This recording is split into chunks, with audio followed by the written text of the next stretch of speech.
Oh hey, I have finally finished recording the vocals for this album. Thank God. It's been a hell of a ride, been a long time. I'm finally at least done with the bulk of the work. I mean, I've gone through and I have takes for every song and every part that I'm gonna want. There might be a chance that I'll have to redo a couple things, but that's not as big a deal to me. Right now, the stage that I'm at, it's time to start mixing and mastering. I'm gonna start with the song that's gonna be the next single, which was actually the last song I recorded vocals for, which is called Don't Take It Away. It's gonna be song number 4 on the album, but single number 2. And I'm hoping that I can put out this single and then finish the album, and then within a couple months release the whole album, and then maybe do a couple singles after the album release. All I'm doing today, I'm gonna start by going through the vocals and finalizing the tuning, making everything perfectly in tune, because this was a really hard song to sing. That's why I saved it for last. And then I'm gonna bring back the master that I did from before I recorded the vocals, just see how that sounds with the vocals, then maybe start applying some effects and stuff, really getting this thing packaged and ready to go. Hopefully this whole thing won't take more than like a week or two to really get this song finalized. That's what I'm hoping. Usually these things take longer than I wanted them to. I mean, I thought vocals would take like 2 or 3 weeks, and they took like 2 or 3 months. So we'll see how it goes. But for now, let's get into it. Let's not worry about where this is all going. I'm just gonna put my head down and get to work.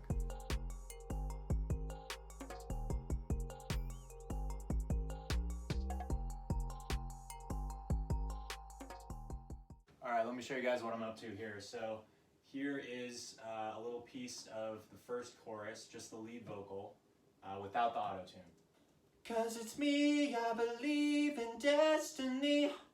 If I fall, then it's all that's left of me. Don't take it away, please. Don't take it away. Not bad, but it could definitely be better. So I'll show you what it is post auto-tune.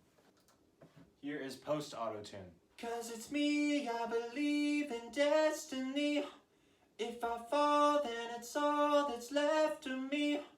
Don't take it away, please. Don't take it away.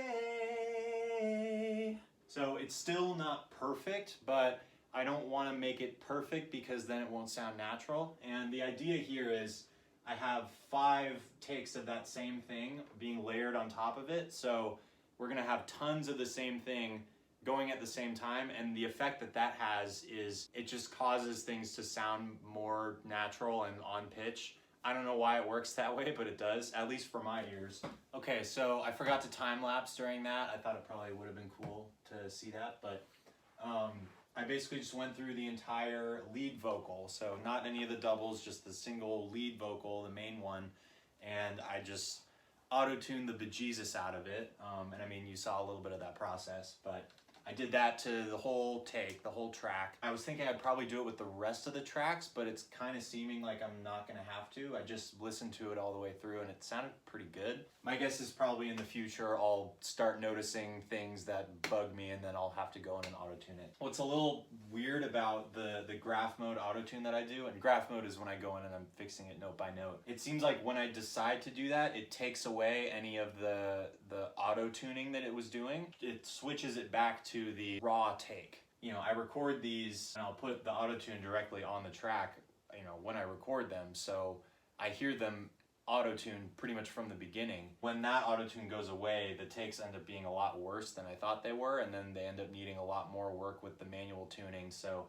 it's like once I decide to commit to doing the manual tuning, then it's like I'm gonna have to do it for the entire take.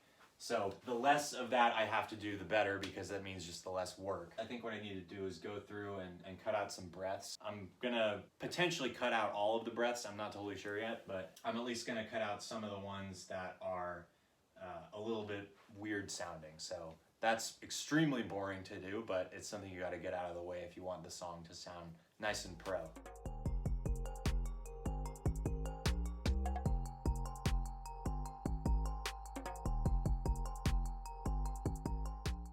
So that ended up solving a couple problems, but I actually noticed and I remembered about a problem that happens with the manual auto-tune thing that I do. It's weird because it's like, it's such an amazing tool that I can come in and like note by note fix my vocal takes. It's like incredible future is now type of stuff. But yeah, it just comes with some glitches. What happens is you kind of can't cut out the breaths in certain spots. If you've messed with a note and you've manually added some kind of fix to a note that's nearby a breath, then that breath is just going to stay in there even if you literally cut it out of the track. I don't know if that makes a ton of sense, but basically what it means is it's a weird glitch that prevents me from solving the problem in certain spots. The way I can end up solving it is I can just take all of these vocal tracks and just individually bounce them, which I think I should probably do anyway because it'll end up saving a lot of space in this project. What that will do is it'll take the audio as it is with the auto-tune and everything,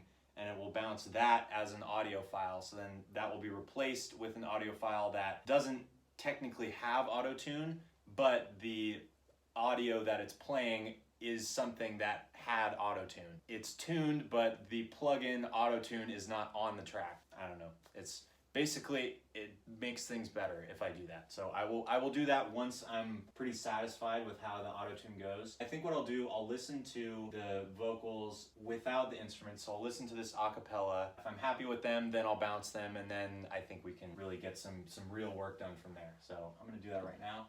Today I went home, bruised and awakened. Don't take it away, please. I guess all I wanted was control. Don't take it away, please. Don't take it away. Don't take it away.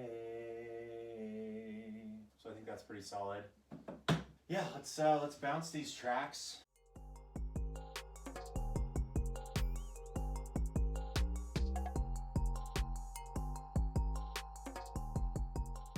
Alright, so I bounced every track and I went through it, listened to it, it sounds fine. Yeah, there's going to be spots where I'm going to need to manually tune some things, but now that I've bounced the tracks, like I said, it's going to be a lot easier to do that. Also, I'll probably edit some more breaths out, just to make things sound a little smoother and more consistent. Again, easier now that they're bounced. And once I'm done with all that kind of grunt work, then it's time to slap the master back on this thing and really get to work on making this sound like a full-on produced song. Thank you for watching. It's good to be back. I'm going to be making these a little bit more consistently again because I'm just back to actually doing work on this that isn't just recording vocals over and over again. Yeah, I will probably be back at most like a couple days in the future. I'll be back. So yeah, I'll see you then. Thanks. Have you had enough of my lies? Seen I'm really not that nice. I let it out, you know me now, it's over now.